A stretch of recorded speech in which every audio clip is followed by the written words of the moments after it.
en las últimas horas se ha anunciado, esto es muy divertido porque es como, es peculiar. Lo que ha ocurrido en Cienfuegos es peculiar. Yo no sé si usted está de acuerdo conmigo, ¿verdad? En primer lugar, no recuerdo ningún otro episodio donde un gobernador o una figura pública cubana se diga que ha renunciado a su cargo. No lo recuerdo. Yo recuerdo destituciones, yo recuerdo promociones que en la práctica han sido destituciones. Yo recuerdo cuando te terminan tronando, cuando te mandan a plan pijama, yo recuerdo todas esas cosas, pero no recuerdo una práctica que además es muy común en las democracias, una práctica que es extremadamente frecuente en las democracias y es que los funcionarios públicos renuncien. Eso no tiene nada de extraordinario. ¿Qué es lo que sucede? ¿Qué es lo extraordinario en este caso? Que, hombre, que Cuba no es una democracia. No le estoy revelando nada nuevo. Cuba, por supuesto, que no es una democracia. Al no ser una democracia, la tradición de renunciar, de decir, he hecho algo mal y voy a poner mi cargo a disposición del pueblo, no es común. El anuncio de que este hombre renunciaba como resultado de malos manejos, de investigaciones y bla, bla, bla, que Díaz-Canel le aceptaba la renuncia como si fuera un Estado de Derecho. Hay ocasiones en que un político anuncia o le transmite al presidente o a la máxima autoridad de su país su intención de renunciar y hay ocasiones en que no le aceptan la renuncia, para que lo sepan. Y cuando el funcionario tiene vocación de servicio, ante todo tiene vocación de servicio, por ejemplo, a la institución que es la presidencia y al presidente directamente. Y si el presidente no le acepta la renuncia porque le dice, número uno, lo que hiciste mal no es como para que renuncies y número dos, le vas a crear al pueblo un mayor problema porque tú eres un funcionario muy competente, eres un funcionario insustituible y necesitamos que te quedes. Esa persona muchas veces accede y no le aceptan la renuncia, ¿verdad? En este caso sí ha sido aceptada. Se está anunciando también para cuándo van a ser convocadas las elecciones para gobernador en Cienfuegos. Creo que es para este próximo 4 de mayo. Y además han convocado para las elecciones de otros gobernadores. Esto está muy interesante lo que está pasando en el panorama político doméstico de Cuba. Vamos a ver cómo lo anunciaron esta mañana. Y también es noticia que el Consejo de Estado de la República de Cuba dispuso la elección del gobernador y vicegobernador de la provincia de Cienfuegos para el próximo 4 de mayo de 2024. Según el acuerdo de este órgano, publicado en la Gaceta Oficial de la República número 26 extraordinaria, fueron designados diputados para que presidan los actos de votación en ese territorio, de conjunto con el presidente del Consejo Electoral Municipal. En correspondencia con la solicitud de renuncia presentada por Alexandre Corona Quintero al cargo de gobernador de Cienfuegos, al reconocer errores cometidos en el ejercicio de su gestión, el presidente de la República aprobó el cese en sus funciones.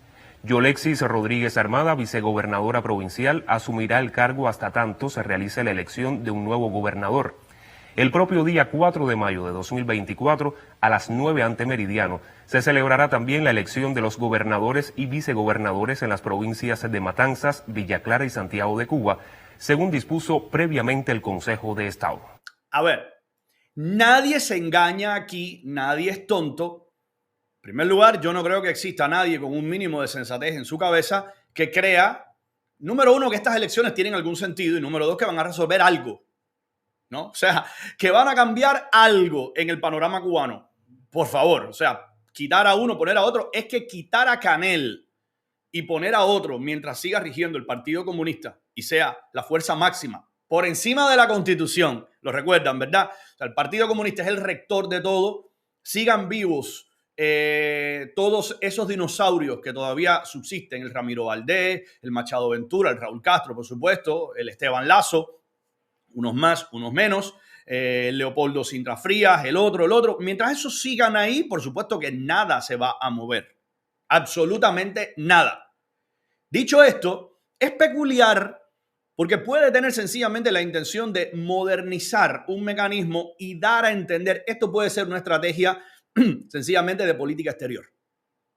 Una estrategia de política exterior organizada y orquestada desde la política interior, desde la política doméstica. ¿Por qué digo esto? Porque no nos engañemos. Ustedes y yo estamos al tanto de la realidad cubana todos los días, ¿verdad? Es el pan nuestro de cada día. Ustedes a veces porque lo sufren. Yo porque es mi contenido, profesionalmente hablando. y estamos muy al tanto de lo que pasa allí. Pero, por ejemplo, un eurodiputado no tiene por qué estar permanentemente al tanto de Cuba. No es su realidad de todos los días.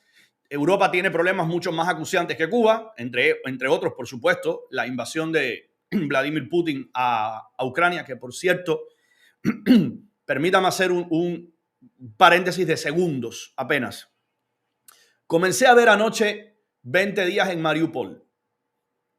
Este documental, ganador del último premio Oscar a la categoría de documental, y que es la documentación que hicieron corresponsales de la agencia Associated Press de cuando inició el conflicto. Ellos estaban en Mariupol, pues esta ciudad en Ucrania muy, muy cercana a Rusia, y la documentación de lo que fue pasando durante los próximos 20 días.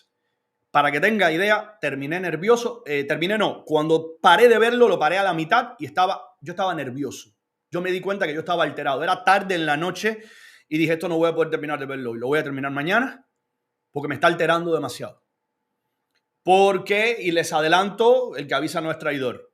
Si usted no puede soportar imágenes fuertes, mejor ni se aparezca por ese documental.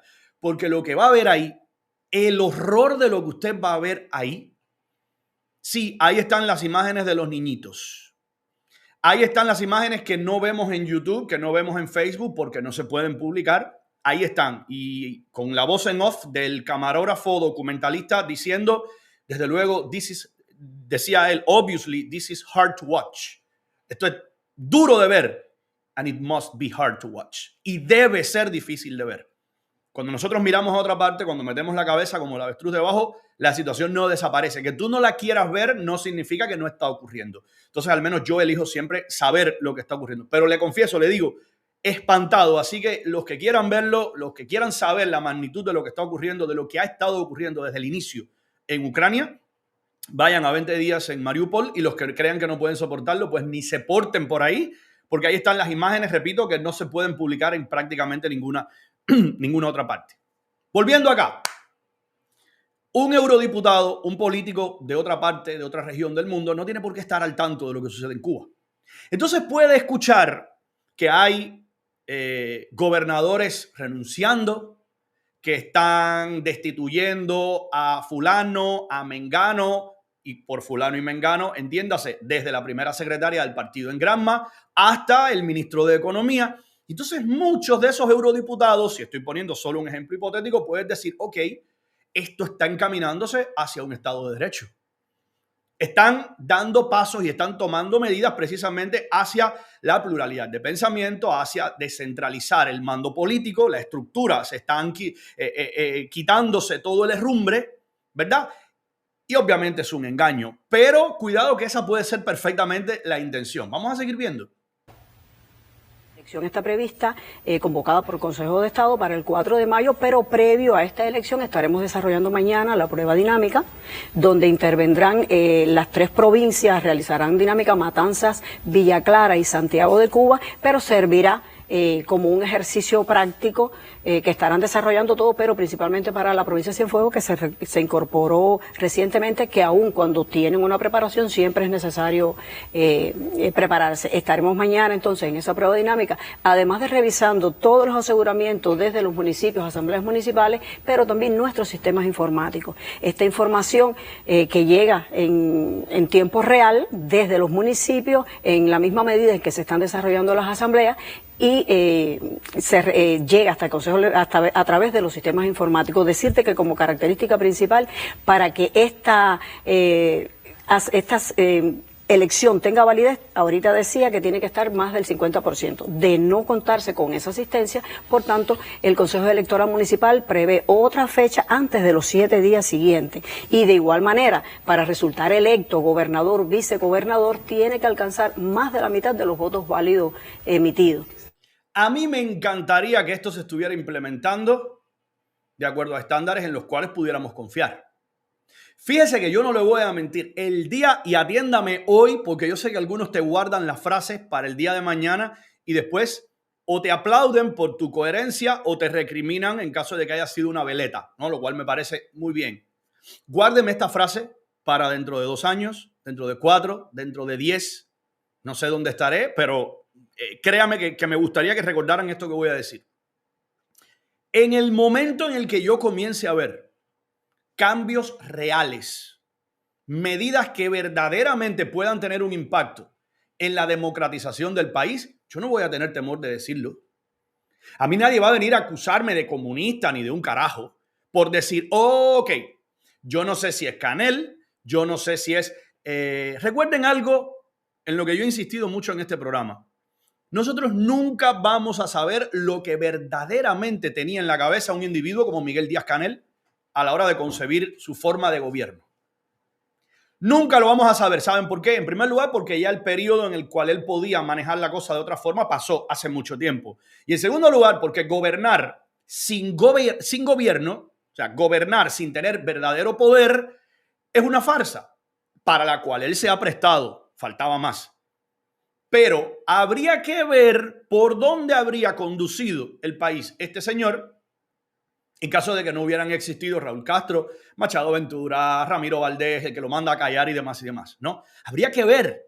Eso no lo vamos a saber nunca. Probablemente por este mismo camino o probablemente habría sido, el mecanismo, ¿no? O el mindset. Vamos a cogernos al buen vivir, tanto yo como ustedes, vamos a abrir esta mierda, se acabó todo, ya pasó el tiempo, experimentamos, pudimos, ya basta de penurias, quién sabe. Eso solamente lo podríamos haber sabido por qué camino habría tomado este individuo que fue el primer no Castro que llegó al poder en Cuba, si no hubiera sido sencillamente una marioneta. Una marioneta. En el caso de que este señor no hubiera tenido que obedecer permanentemente, quién sabe por dónde hubiera ido, ¿verdad? Dicho esto, también hay que reconocer otra cosa. El hecho de que sea precisamente el que esté ahí no es fortuito. Los que lo pusieron ahí sabían perfectamente, sabían exactamente que él no se iba a mover, pero 1 milímetro de lo que ellos le iban a ordenar. Por eso lo colocaron ahí. Por eso fue sencillamente lo que estaba ahí. Ahora, dicho esto, les quiero decir, lo único que sucede, al menos desde mi perspectiva, desde mi análisis, es que todavía estoy esperando la primera medida verdaderamente democratizadora del país. O sea, yo estoy como ansioso bebiendo mi átomo aquí, ¿verdad? Diciendo, pero ¿en qué momento llega? A ver, ¿cuándo llega? ¿Llega durante este mandato, durante el segundo? ¿El que viene a continuación? ¿Quién es el que viene a continuación? Dame la primera señal que yo te la voy a querer arrancar, porque como siempre les digo a ustedes, no lo olviden, cuando tu enemigo ceda terreno, tienes que ocuparlo. Cuando tu enemigo dé un pasito, y eso lo aprendí hace muy poco, bueno, no lo aprendí, lo recordé hace muy poco viendo el documental que tanto les he recomendado, Turning Point, la bomba, la Guerra Fría, la bomba atómica y la Guerra Fría. Búsquenlo en Netflix. El episodio en particular de aquella conferencia de prensa que ya les he comentado. La conferencia de prensa donde el poder, que ya estaba nervioso en la RDA, en la Alemania comunista, prácticamente se equivocan. Tienen una especie de lapsus mental y le dicen a los alemanes que estaban asistiendo en vivo a una conferencia de prensa transmitiéndose al mundo entero, pero sobre todo a Alemania, que aquellas personas de la Alemania comunista que quisieran cruzar los puntos de control al otro lado, a la Alemania federal, les iba a ser permitido. Fue un error que después no tuvieron cómo darle marcha atrás, sobre todo porque los alemanes inmediatamente se plantaron delante de las puertas. ¿Qué les quiero decir? En el momento en el que tu enemigo da un pasito atrás, ocupa ese territorio para que ya no te lo vuelvan a quitar. De eso hemos hablado aquí, ¿no? Entonces yo estaría encantado de asistir, por ejemplo, y por eso les estoy analizando esto de los gobernadores. A mí me encantaría que todo esto que estuviera ocurriendo tuviera, por ejemplo, el matiz siguiente. Voy a destituir a este por corrupto, voy a destituir a este por corrupto, voy a encarcelar al ministro de Economía. Al día siguiente voy a convocar a una rueda de prensa. Fíjate como en Matojo. Ah, pero qué distinto sería todo si supieras nadar, ¿verdad?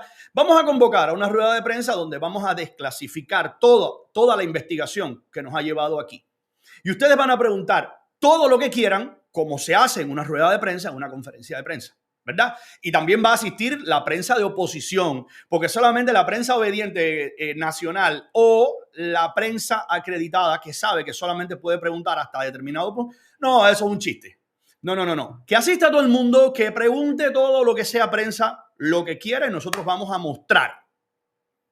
En ese momento, el primero que va a salir aquí a decir, ok, esto tiene impacto en la sociedad. Este es un cambio verdadero y vamos, señores, yo estoy, por supuesto, pintando un panorama idílico. Quiten a Díaz-Canel. Por supuesto que nada de esto va a ocurrir con Díaz-Canel. Yo les estoy diciendo que en el momento que Díaz-Canel llegó al poder, a mí me pasó por la cabeza que pudiera ser, y quienes me ven desde hace algún tiempo recordarán la expresión, el Joaquín Balaguer de Cuba.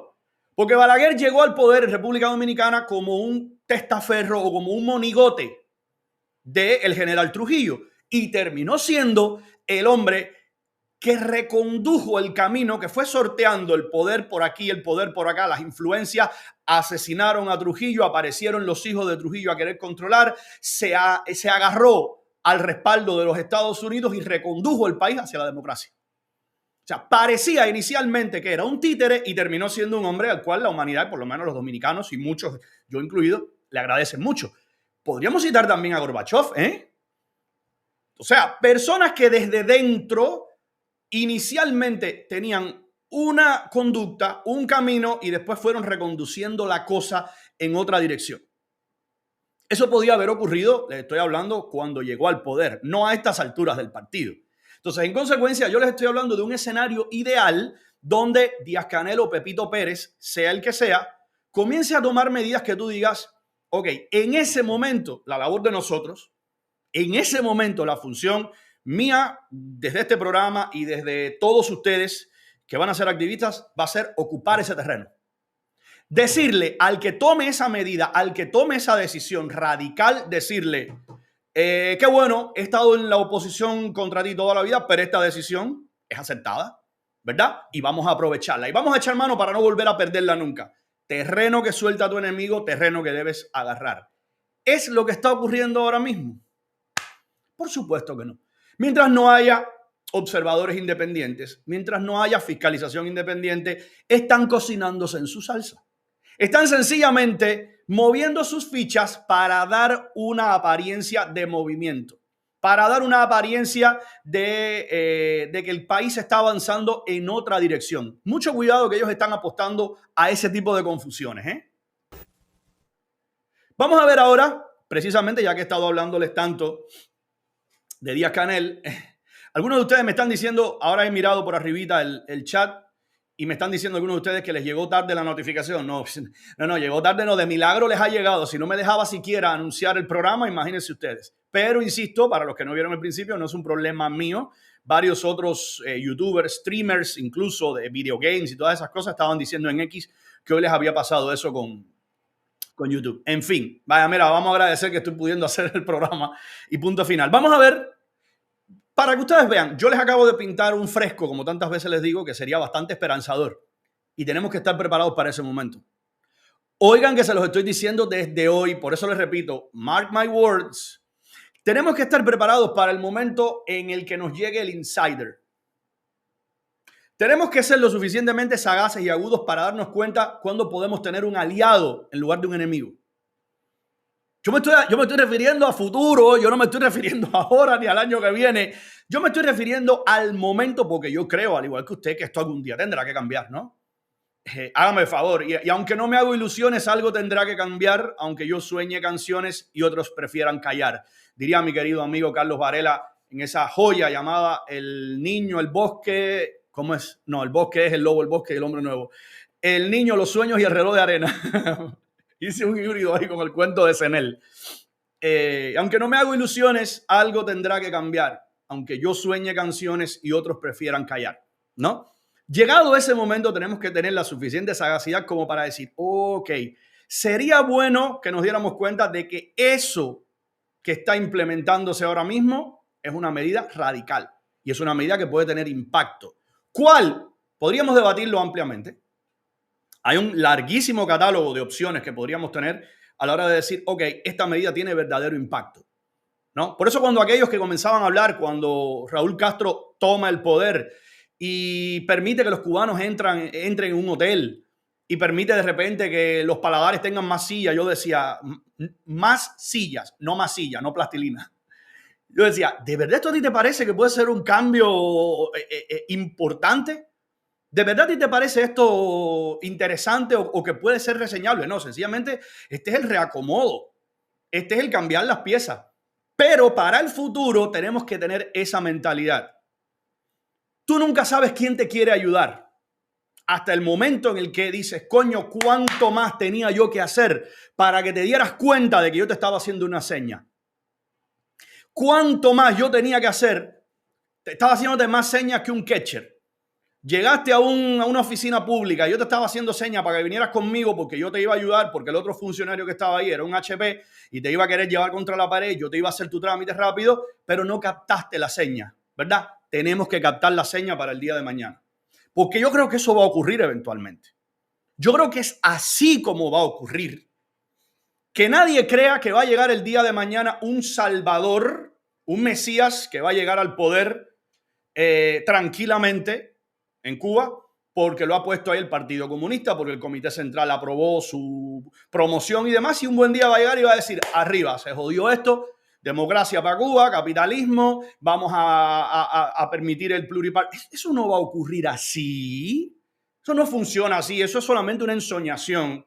Como puede ocurrir es que poco a poco yo comience a darte pasitos y pasitos en esa dirección. Y para ese día yo quiero estar preparado. No estoy muy seguro de que el exilio esté preparado. No lo estoy. No estoy negando que esté preparado. Estoy diciendo que tengo mis dudas porque en ocasiones veo cierta inmadurez política a la hora de analizar determinados factores. Pero bueno, llegado el momento veremos. Solamente quería empezar con este enfoque porque esta promoción, remoción, destitución, encarcelamiento de uno, elecciones para gobernador, todo esto en la práctica, todo esto es cambiar una fichita para aquí, mover otra para acá y vamos a hacer un paripé porque lo necesitamos desesperadamente. Dicho esto, llegado el día en que verdaderamente se estén tomando decisiones trascendentales, que no es este el caso, porque ahora mismo yo le preguntaría a cualquiera que sí me venga a decir, bueno, pero se están haciendo cosas por la transparencia. ¿Por qué han encarcelado al ministro de Economía? ¿Usted lo sabe? ¿Usted me le puede llamar transparencia a eso? No me joda. Nadie sabe qué hizo. Era un funcionario público que tenía a su cargo uno de los principales ministerios del país y todavía nadie sabe qué hizo. Entonces no me vengan a hablar de transparencia ni un carajo. Vamos a ver ahora el otro mecanismo. El otro mecanismo es el viajero. Max el viajero. Díaz-Canel se levanta por la mañana y dice, hermosa mañana para tomar un avión e irme a no sé dónde. Andaba ayer por Camagüey. Vamos a ver un fragmento de esta visita.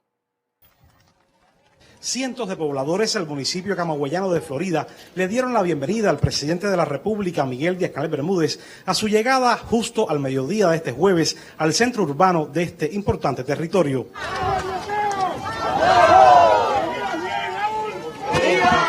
Aquí, en diálogo con la población, el mandatario, luego de explicarles los objetivos de sus visitas cada semana a diferentes provincias y municipios, convocó al pueblo a trabajar cada uno en sus funciones para con nuestros propios esfuerzos, dijo, salir adelante en medio de las actuales circunstancias. Convicción tiene que ser esta, nadie nos va a resolver los problemas, los tenemos que resolver nosotros mismos. A su paso por Florida, el mandatario visitó una de sus más importantes instituciones sociales, el Hospital Pediátrico Docente Territorial Leopoldo Rey, fundado por el general de ejército Raúl Castro Ruz el 10 de agosto de 1985.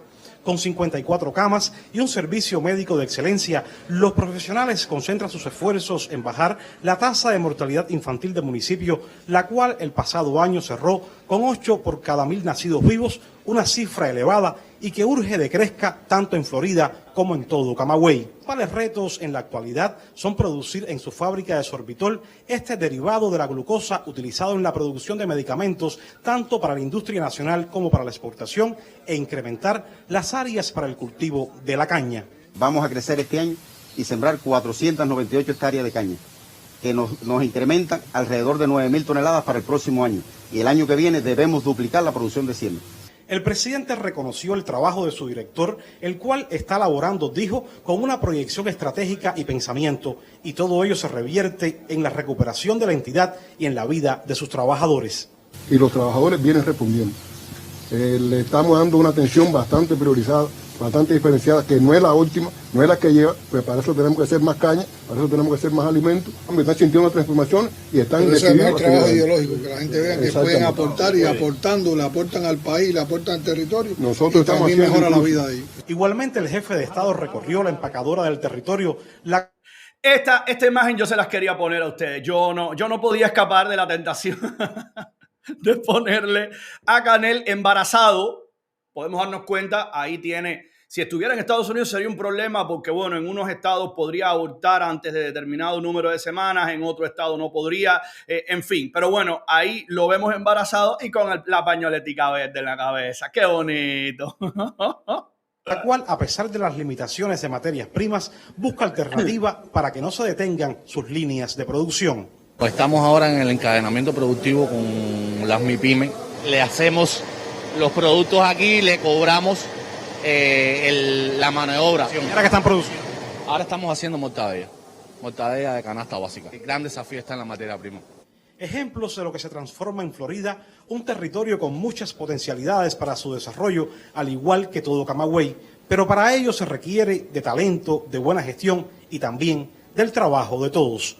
Wilmer Rodríguez Fernández, Canal Cubano de Noticias. Quiero responder una pregunta que me hace Yamil Delgado. Saludos para ti, Yamil. Me preguntas lo siguiente, me parece una muy buena pregunta para desarrollarla. Ernesto, supongamos, mañana hay democracia en Cuba. ¿Por qué hipotético opositor en elecciones libres de los que hay ahora votarías? Si quieres decir, sí, claro, te voy a decir lo que opino al respecto. Decirte un nombre categóricamente sería una inmadurez política mía. ¿Por qué? Porque al no existir de momento un mecanismo que permita proponer abiertamente plataformas, proponer abiertamente sin ningún costo legal, sin que te terminen reprimiendo o encarcelando, la creación de un partido, la creación de una plataforma de oposición con un programa establecido, con ideas concretas, es muy difícil saber qué es lo más capacitado que tenemos ahora mismo para dirigir un país. Recuerden aquellas célebres palabras de nuestro apóstol a Máximo Gómez: un país no se funda, mi general, como se manda un campamento. Esa es la frase textual.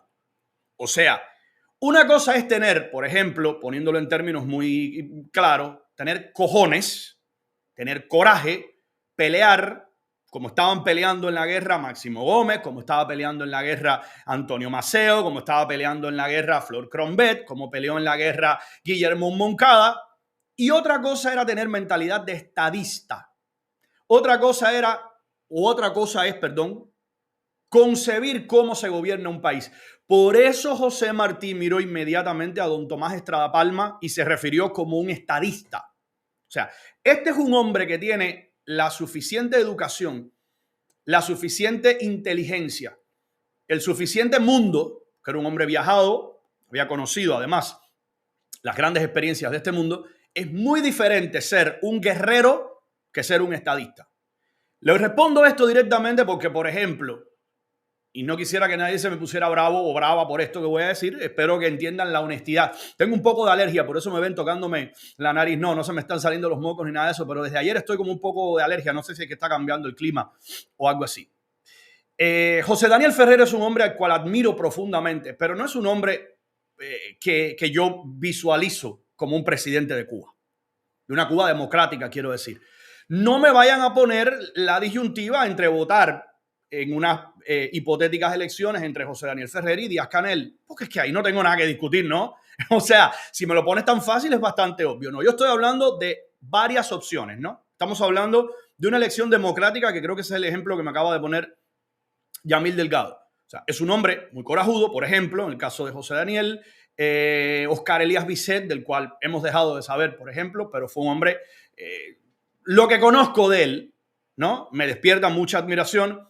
Sin embargo, para eso tendríamos que esperar al futuro. Porque en ese futuro del cual me estás hablando, Yamil, y me estás proponiendo a modo de un jugueteo intelectual, en ese futuro esos opositores, esos candidatos tienen que mostrar sus armas, tienen que mostrar sus estrategias, tienen que mostrar sus mecanismos, ¿no? ¿Qué es lo que quieres implementar? Y para eso Yo requiero, por lo menos yo como votante, entender hacia dónde quieres conducir el país y sobre todas las cosas creer que tienes capacidad de hacerlo. Coraje, valor, determinación es una cosa. Talento es otra, ¿no? O sea, usted me pone a mí ahora mismo a, qué sé yo, a Ohtani, Shohei Ohtani, como pelotero y soy capaz de admirarte brutalmente. Ahora hay que ver como asfaltador de calle, capaz que seas un desastre, ¿no? Que seas muy bueno en una cosa no te garantiza que seas bueno en otra. Yo te voy a decir un nombre, o yo voy a decir aquí un nombre, por ejemplo, que como intelectual y muchos de sus textos que yo leía con cierta dedicación en la revista Vitral, por ejemplo, Dagoberto Valdés, ha sido un hombre cuyas ideas yo he sabido respetar, me ha parecido un hombre sensato, tiene el impulso suficiente, tiene la pegada suficiente como para ser un estadista, eso no lo podemos saber hoy. Cuando usted está sometido a lo que se está sometido dentro de como la oposición cubana, que es un sálvese quien pueda, que es un vamos a hacer lo que nos permitan hacer y hasta donde te dejen y el día de mañana te desarticulan la plataforma y te encarcelan, es muy difícil. Por eso es que se habla más, en el caso de oposiciones como la cubana, se habla mucho más de coraje que de talento. ¿Usted no se ha dado cuenta? ¿No se ha dado cuenta de que el medidor siempre, siempre en estos casos, en un régimen tan autoritario y tan cruel, tiene que ser siempre necesariamente el coraje? Porque para ejercer la oposición bajo esas condiciones, usted tiene que tenerlos bien puestos. Pero cuando usted le quite el riesgo, cuando usted le quite el peligro, como sucede en Estados Unidos, como sucede en las democracias, como sucede en Canadá, que un político no tiene que ser valiente, lo que tiene es que ser competente. Un político no tiene por qué tener, qué sé yo, la determinación de morir eventualmente, ¿no? Lo que tienes es que saber cómo reconducir el país. Ahí yo creo que nos enteraremos entonces de las verdaderas figuras que tengamos, ¿no? Yo admiraba mucho a Osvaldo Payá, por ejemplo. Lo admiraba bastante. El personaje casualmente del cual voy a hablar hoy, ya que me haces esta pregunta, Manuel Cuesta Morúa, es un hombre inteligente, sin embargo no me seduce. Políticamente hablando, por supuesto. No me seduce. Y lo que ha hecho precisamente en este episodio que voy a comentar me confirma todavía más por qué no me seduce.